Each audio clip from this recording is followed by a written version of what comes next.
Welcome to a Movie Math special report as Wonder Woman has passed an important box office milestone, and that's 400 million domestic. That distinction is going to be pretty darn important, you'll see, as we break down her box office. But it took her 68 days to get there, a little over 10 weeks, hearkening back to a time in moviedom when movies could play for months on end as word of mouth spread, rather than the revolving door that seems to be installed in multiplexes today. For instance, the only other movie to top Wonder Woman at the box office this year, again domestically, the similarly feminist Beauty and the Beast, fascinating, reached 400 million in, wait for it, just 19 days. What a difference!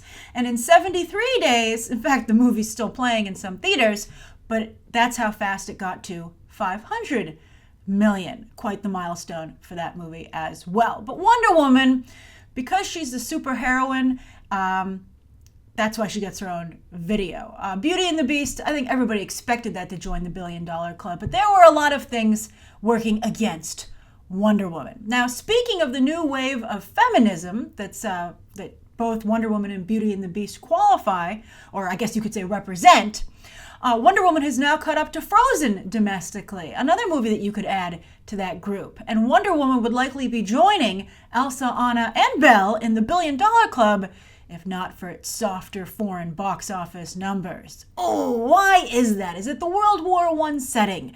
Is it Gal Gadot's pro-Israel comments, which you can't hold against her? She's from Israel. Is it the feminism? I don't know how it can be, considering the fact the other two members of this group, this new wave of feminism, both got into the $1 billion club. Yet Wonder Woman has one country left, and it's a doozy. It's Japan. It opens there at the end of this month. And they loved Frozen and Beauty and the Beast. But they really loved Frozen. That had music, though. And while Wonder Woman is partially modeled after a Disney princess, screenwriter Alan Heinberg fully admitted that, and you can clearly see it from the movie, she doesn't break into song. Maybe for the sequel. But anyways, moviegoers have learned, many moviegoers have learned, but not a lot of them overseas, don't count out Diana just yet. She could get to the $1 billion club after she opens in Japan.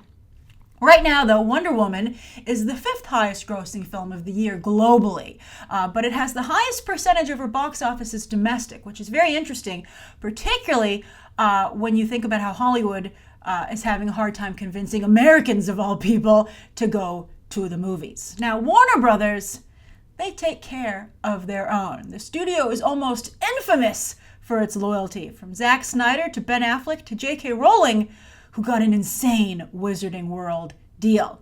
And now Wonder Woman is their 3rd highest grossing film ever domestically, behind only Batman. Oh, that's such, Batman, it's become a running gag how they put him in the center of everything because he sells. And wouldn't it be nice if Wonder Woman was the same, commercial steroids, right? Although, of course, steroids are bad, and both Batman and Wonder Woman would never advocate for them. But anyway, as a result, you're already seeing her front and center in the Justice League campaign, from the trailers to the posters to the merch, and perhaps even in the movie itself, as they are in the midst of extensive reshoots. They could just, just as long as they're taking out Henry Cavill's mustache, they could just digitally insert Gal Gadot into every shot. That would be hilarious. She's by far and away the biggest DCEU film domestically, but those damn foreign numbers. Unless Japan represents, it'll be tough for her to catch up to Batman v Superman in terms of global box office. Domestically, again, we have to put an asterisk. She still has the asterisk. Someday maybe, if Japan again comes through, she won't require the asterisk. But right now, domestically, she's also the 8th highest grossing superhero film of all time. 8th, that's amazing.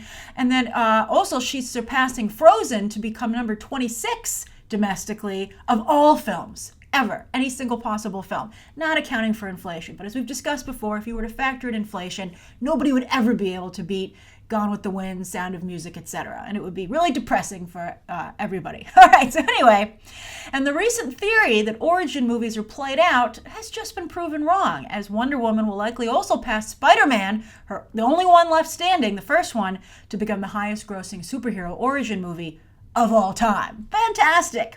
And she'd be the highest grossing action heroine of all time if it weren't for Rey, Jin, and Katniss. Not a bad group. But I bet with the sequel, maybe Wonder Woman could beat them. And that's already slated for 2019. Maybe they should consider not doing a period piece, considering the lack of appeal overseas. Maybe if they had a modern film, it would do a little bit better. Although, again, Beauty and the Beast and Frozen aren't, well, they're more timeless stories, right? I think this is maybe perhaps another reason not to have a period piece once again.